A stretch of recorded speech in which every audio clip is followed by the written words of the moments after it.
Ya baik, selamat malam teman-teman. Assalamualaikum warahmatullahi wabarakatuh. Salam sehat kita semua yang masih diberikan kesehatan Pak sampai pada hari ini dan di pertemuan kedua ini ya di kuliah kita, mata kuliah kita di komunikasi bisnis. Dalam pertemuan kedua ini nanti kita akan membahas tentang apa sih ruang lingkup dari komunikasi bisnis itu sendiri. Yang di awal pertemuan kita sudah ada kontrak kuliah dan pengantar tentang komunikasi bisnis. Nah, dari sini kita bisa melihat komunikasi bisnis itu merupakan komunikasi yang digunakan untuk membangun sebuah hubungan antar perusahaan dalam dunia bisnis dan juga dilakukan saling mempromosikan atau bagaimana kita mempresentasikan suatu nilai produk atau jasa yang kita miliki dalam perusahaan yang kita naungi. Nah, kepada pihak buyer maupun perusahaan yang lain yang hendak melakukan kerjasama dengan perusahaan yang terkait.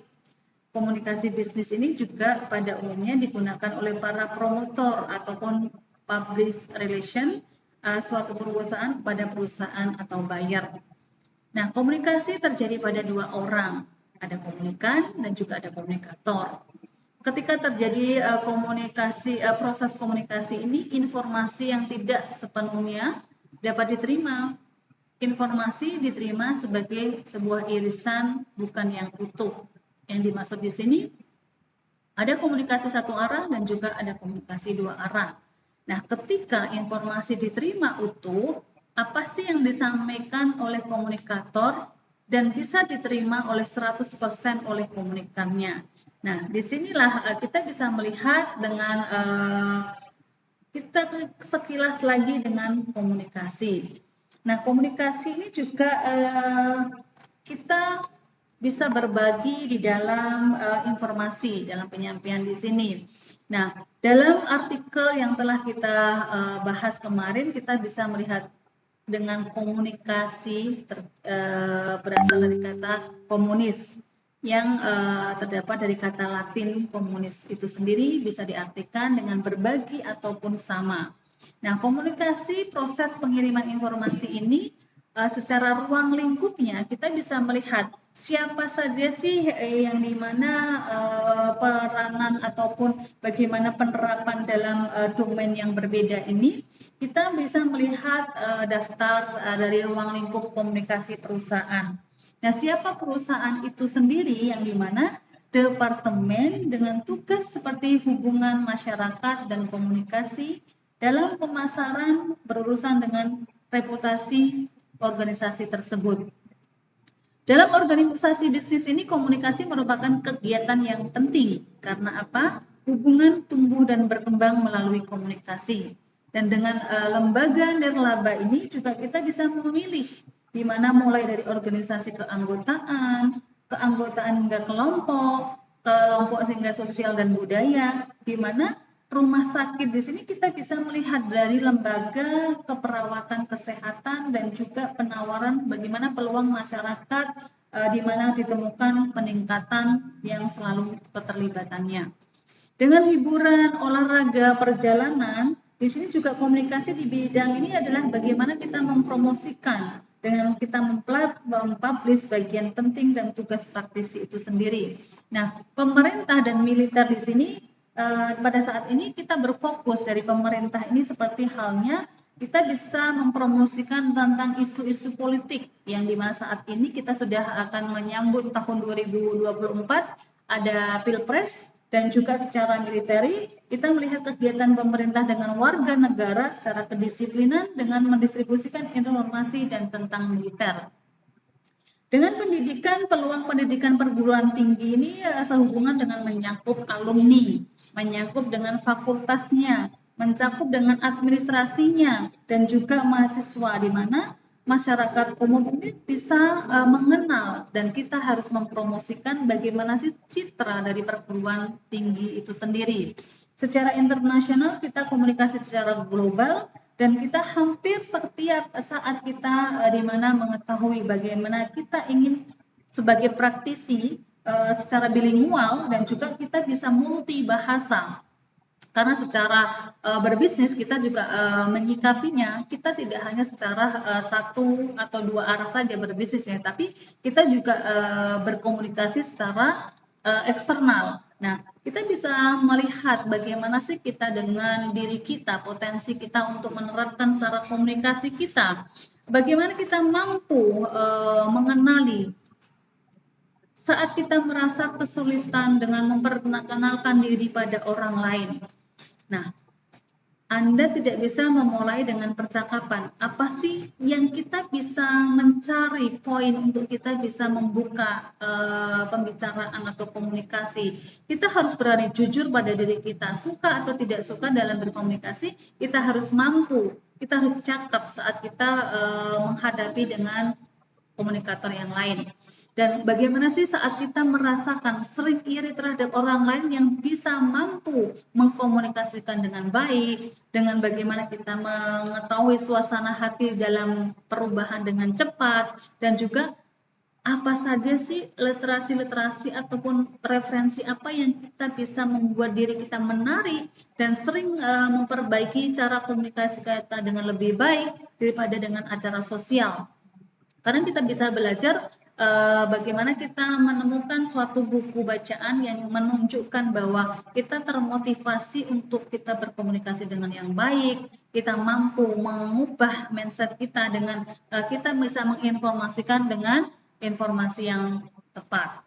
Kemudian kita berbicara tentang komunikasi lagi dengan menurut Himstreet dan Beatty, communication, principle, and method menyatakan bahwa komunikasi adalah suatu proses pertukaran informasi antar individu melalui simbol, sinyal, dan perilaku atau tindakan.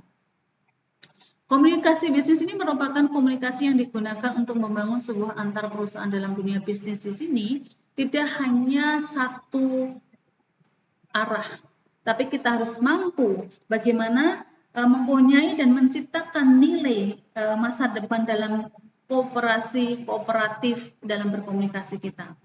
Kemudian bagaimana sih strategi atau komunikasi proses dua arah itu sendiri, kita bisa melihat bagaimana pola dalam berkomunikasi dua arah ini secara vertikal ataupun horizontal. Saat kita menginformasikan kepada bawahan kita, saat kita berbicara atau berkomunikasi dengan atasan kita, bagaimana respon atau feedback kita saat kita mau memberikan tanggapan ataupun memberikan respon. Dan kita bisa melihat feedback ini dalam perusahaan ataupun dalam bisnis, bagaimana permintaan seorang manajer produksi dengan bagaimana seorang manajer pembelian. Apa kepentingan atau feedback atau respon yang diberikan seorang manajer ini sesuai dengan kebutuhan untuk produksinya? Bagaimana sikap feedback manajer kepada pembeliannya? Berapa yang kita harus lakukan? Di mana saat kita harus mengkomunikasikan dan bagaimana cara kita memberikan feedback itu dengan baik? Nah, koneksi antar pengirim pesan dan bagaimana menerima pesan dalam komunikasi bisnis. Kita harus tahu apa sih yang pesan kita akan sampaikan oleh si pengirim pesan dan bagaimana respon oleh si penerima pesan. Nah, strategi inilah kita harus bagaimana mampu memahami dari frase atau kosakata kita saat menyampaikan pesan itu sendiri. Kepada siapa pesan yang harus kita kirimkan. Dari bentuk-bentuk dasar komunikasi ini kita ada jenis-jenis komunikasi, yaitu komunikasi verbal dan komunikasi non-verbal. Apa saja yang termasuk dalam komunikasi verbal di sini? Saat kita berbicara, saat kita menulis, dan bagaimana kita dengan mengekspresikan saat kita bernyanyi, dengan intonasi nada bicara kita, ini termasuk dari komunikasi verbal. Dari sini mungkin ada yang ditanyakan, mungkin bisa di kolom chat disebutkan nama dari kelas mana, ya domisili kelas mana. Nanti kita bisa mendiskusikan mana sih yang memang ada kelemahan saat kita berbicara atau berkomunikasi secara verbal kita. Karena tidak menutup kemungkinan kita mampu berpikir tapi belum tentu mampu untuk berbicara menyampaikan pesan yang akan kita sampaikan. Berbeda ketika kita memang mampu berpikir untuk menyampaikan pesan itu dengan cara tulisan, menulis. Tetapi kita tidak bisa melihat secara ekspresinya dengan komunikasi verbal. Karena dari faktor-faktor penentu efektivitas komunikasi bisnis ini kita bisa menentukan dari beberapa hal. Contohnya adalah bagaimana persepsi. Saat kita berbicara secara verbal, kita bisa menanggapi secara langsung saat kita merespon. Karena apa? Kita tahu mendengarkan, kita tahu ekspresi dan bagaimana intonasi nada saat kita berbicara. Jadi persepsi itu hal yang berkaitan dengan bagaimana sih kemampuan seorang komunikator ini dalam memprediksikan apakah pesan yang disampaikan ini dapat diterima dan juga bisa dipahami oleh komunikan. Nah, kemudian yang dimaksud di sini komunikasi nonverbal ini kita tidak terstruktur dan sulit untuk dipelajari. Karena apa? Kalau kita melihat persepsi tadi, kita harus bisa mampu melihat ketepatannya. Nah, dari ketepatan ini agar dilakukan komunikasi secara cepat, secara tepat, dan sasaran ini, komunikator ini mampu harus menyampaikan sesuai dengan apa yang diinginkan oleh komunikan dan juga bagaimana sih cara yang diinginkan komunikan ini bisa menerima. Jadi feedbacknya seperti hanya saat kita berkomunikasi secara nonverbal. Saat kita menerima sebuah berita baik, pasti dengan ekspresi kita, ekspresi yang senang. Muka kita atau wajah kita dengan tersenyum.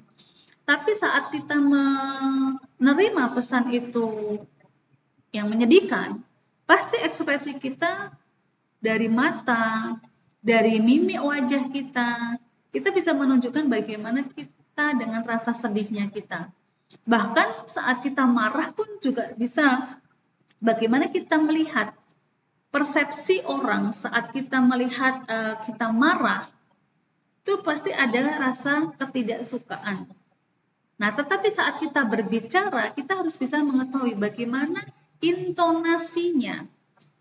Jadi persepsi itu tergantung bagaimana kita melihat persepsi itu sendiri secara intonasi kalau kita secara verbal. Tapi kalau secara nonverbalnya bagaimana mimik wajah kita ataupun gaya bahasa tubuh kita. Ada pertanyaan? Sebelum saya lanjutkan lagi.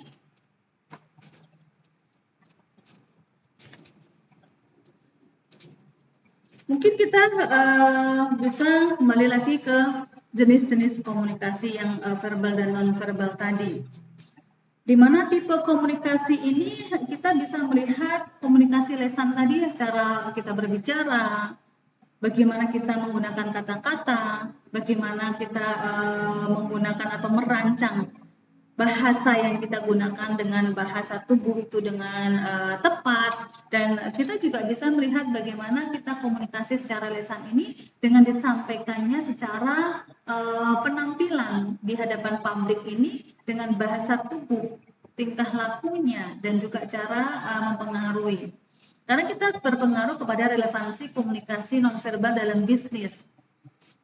Nah, komunikasi nonverbal dalam bisnis ini relevansi adalah salah satunya komunikasi ini dapat membantu menentukan kredibilitas dan kepemimpinan seseorang, yang dimana berkaitan dengan kepercayaan, yang kedua belah pihak ini saling mempercayai dan dapat dipercaya.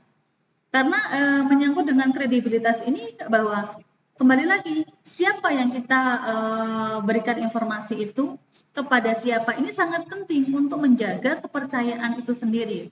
Di mana saat kita menyampaikan informasi itu dengan tepat, karena apakah komunikasi itu secara terbuka atau secara tertutup yang hanya untuk dua komunikator dengan komunikan saja. Kemudian bagaimana relevansi komunikasi nonverbal ini dalam bisnis secara manajerialnya harus punya atau mampu mempunyai kemampuan menjadi seorang komunikator yang baik. Nah, komunikator yang baik adalah peka terhadap lingkungannya itu sendiri dan mampu bagaimana memberikan feedback yang tepat sehingga keakuratan membaca pesan nonverbal ini sangat diperlukan untuk menafsirkan suatu yang diharapkan. Sesuatu yang diharapkan ini contohnya adalah kita harus mampu dengan keakuratan itu dengan keterampilan. Saat kita melihat tadi secara nonverbal dengan ekspresi atau bahasa tubuh, kita harus melihat lawan bicara kita dalam kondisi seperti apa. Apa yang harus kita perhatikan, kalimat, kosakata atau bahasa yang secara lisan maupun secara tulisan bisa diterima secara akurat atau secara relevan kepada komunikan kita. Kemudian kita bisa menggunakan dengan komunikasi internal. Yang dimaksud dengan komunikasi internal di sini, kita bisa menggambarkan dengan kita harus berpikir smart. Nah, smart ini bagaimana kita harus mengikat dengan spesifik. Spesifik di sini yang dimaksud adalah siapa yang bisa menerima pesan kita atau kita akan sebagai pengirim pesan kepada siapa. Kemudian apa yang akan kita kirimkan pesan itu sendiri. Di mana saat kita akan menyampaikan pesan. Kapan itu pesan akan disampaikan dan mengapa pesan itu disampaikan. Yang mana yang memang seharusnya menerima pesan. Inilah lebih spesifik lagi saat kita berkomunikasi. Kemudian terukur. Berita ini disampaikan dari mana? Ke siapa yang harus menerima pesan itu sendiri?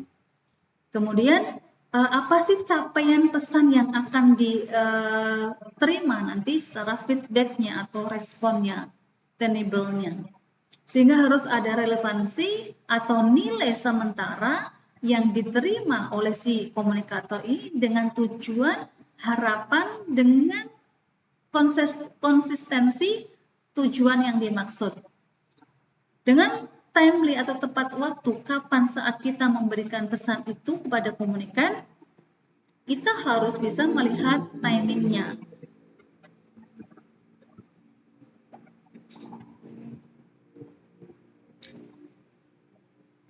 Selain dengan komunikasi internal, di sini kita bahas juga komunikasi dengan pihak luar ataupun komunikasi eksternal.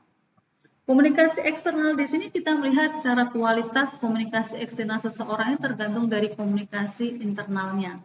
Tadi bagaimana pola kita berpikir,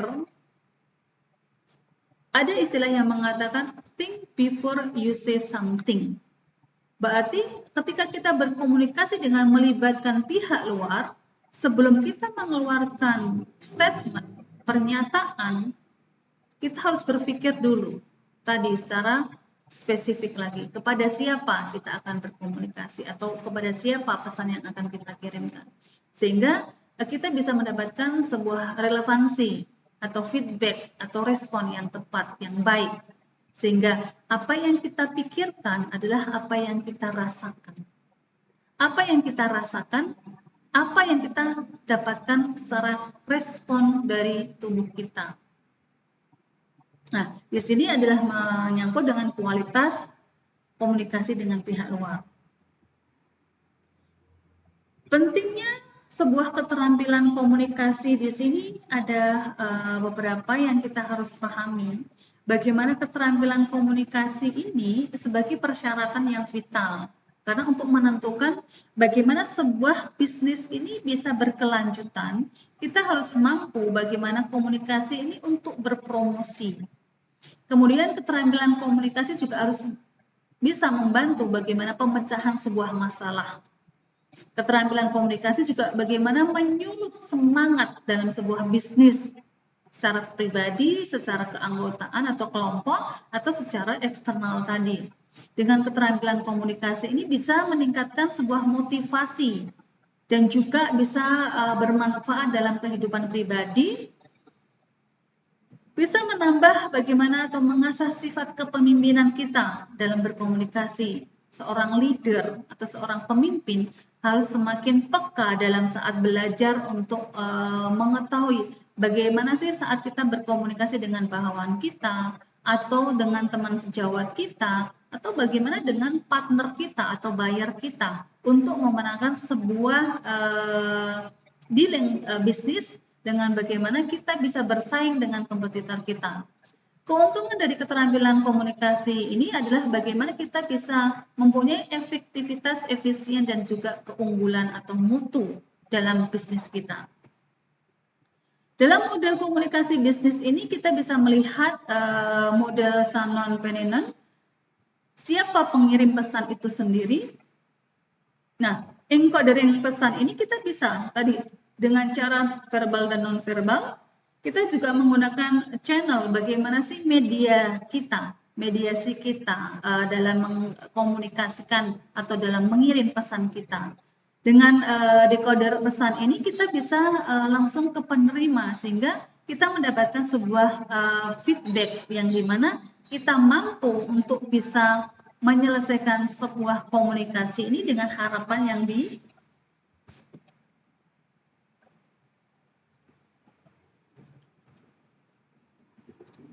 Ada pertanyaan sampai di sini? Sebelum saya lanjutkan lagi. Untuk memahami cara kerja model komunikasi ini secara interpersonal dan juga penerapan dalam situasi bisnis, misalnya dalam satu pengiriman yang menulis tadi dengan proses bisnis posisi mendatang ini di departemen, di pengiriman pesan, kita bisa melihat bagaimana kemajuan teknologi dan pemahaman ilmiah. Dan juga seseorang peneliti ini juga secara komunikasi bisa bersumber sebagai informasi menyandingi pesan. Bagaimana sinyal-sinyal saat kita berkomunikasi, tadi verbal dan non-verbal. Nah, secara ideologi teorinya, menurut Benjamin Sander ini, dalam artikelnya yang berjudul The People Make the Place, yang mengungkapkan teori attraction selection attrition, yang di dalamnya mendalilkan bahwa ciri-ciri kepribadian dan minat individu mengarah pada profesi yang dituju. Organisasi hanya memilih karyawan yang memiliki ciri-ciri umum. Lambat laun, orang-orang yang tidak cocok sepenuhnya masuk dalam suasana organisasi yang akan pergi. Dengan mereka yang keluar akan digantikan oleh orang-orang yang memiliki sifat-sifat yang sama. Inilah bagaimana kita secara teori untuk berkomunikasi bisnis yang kita harus mampu menggali potensi diri kita saat kita menghadapi orang lain atau pihak luar atau eksternal, saat kita mempromosikan diri kita bahwa kita mampu mempromosikan secara individu, kita mampu mempromosikan secara bisnis kita, sehingga kita bisa menangkap peluang bisnis, sehingga kita berani menghadapi kompetitor kita atau pesaing kita. Karena suksesnya kita juga ditentukan dari cara bagaimana kita berkomunikasi.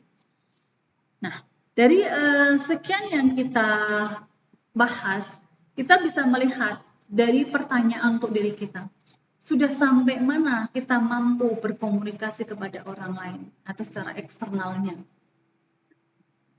Keberhasilan kita juga ditentukan bagaimana cara kita berkomunikasi. Sekali lagi.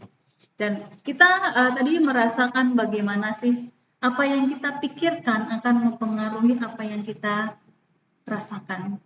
Apa yang kita rasakan akan mempengaruhi respon dengan sikap tubuh kita. Tadi kita bisa melihat dari komunikasi verbal dan non-verbal kita.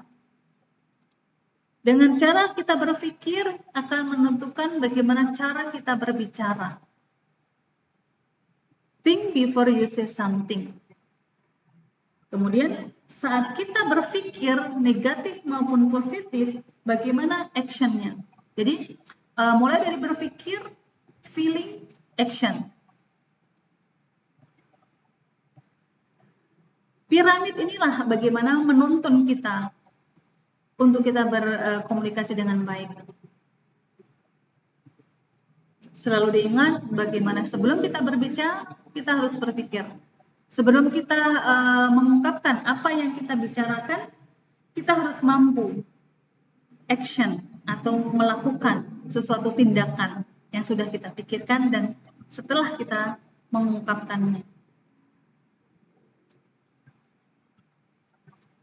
Oke, untuk pertemuan pada malam hari ini, ruang lingkup komunikasi bisnis.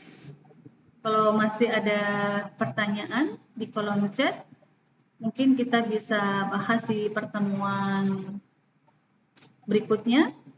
Dan untuk pada pertemuan pada malam hari ini, saya cukupkan sekian. Mudah-mudahan dengan materi ruang lingkup komunikasi bisnis ini membuka wacana teman-teman untuk berani dan mampu menyiapkan dalam berkomunikasi secara internal maupun eksternal, yang dimana kita menggunakan ilmu bagaimana kita berpikir, cara kita berbicara, dan bagaimana sikap kita untuk melakukan dari hasil berpikir kita, berbicara kita, tindakan kita. Salam sehat semua, selamat istirahat, dan kita bertemu di kesempatan berikutnya. Saya akhiri. Assalamualaikum warahmatullahi wabarakatuh.